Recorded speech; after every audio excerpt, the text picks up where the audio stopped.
Hello বন্ধুরা, চলে এসেছি ছোট্ট একটা মিনি ব্লগ তোমাদের সাথে শেয়ার করতে। আজকে হচ্ছে শ্রাবণ মাসের দ্বিতীয় সপ্তাহ। প্রথম সপ্তাহের পুজোটা তোমাদের সাথে শেয়ার করেছিলাম, ভাবলাম দ্বিতীয় সপ্তাহের পুজোটাও তোমাদের সাথে শেয়ার করে আমি বাড়িতে যেভাবে বাবাকে পুজো দিই সেগুলোই তোমাদের সাথে শেয়ার করি। শ্রাবণ মাস বলে না, প্রত্যেক সপ্তাহে সোমবারে আমি সকালে উঠে বাবাকে এইভাবেই পুজো দিই।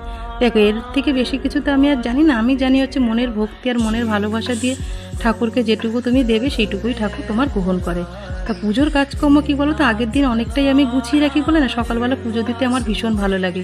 সকালবেলা ঘুম থেকে উঠে স্নান করে যখন ঠাকুরের পর্দা খুলে ঠাকুরের দর্শন করবে না, আর চারিদিকে দেখবে সবই কাজ তোমার গুছানো, তখন পুজো দিতে যেন অটোমেটিক তোমার মানে ভীষণ ভালো লাগবে, ভীষণ আনন্দ সহকারে তুমি পুজোটাকে দিতে পারবে। আর কাজ করে নিয়ে যখন পুজো দিতে হয় না, তখন দেখবে আর শরীরে আর ধৈর্য রাখতে পারি না। তখন ভাবি তাড়াতাড়ি কখন পুজোটা দেবো, তাড়াতাড়ি কখন সংসারে কাজ সারবো। ওই জন্য পুজোর আগের দিনে আমি যতটা পারি ততটাই পুজোর কাজটাকে এগিয়ে রাখার চেষ্টা করি। তোমরা কিভাবে শ্রাবণ মাসের পুজোগুলো করো বা বাকি সপ্তাহের পুজো করো সেগুলো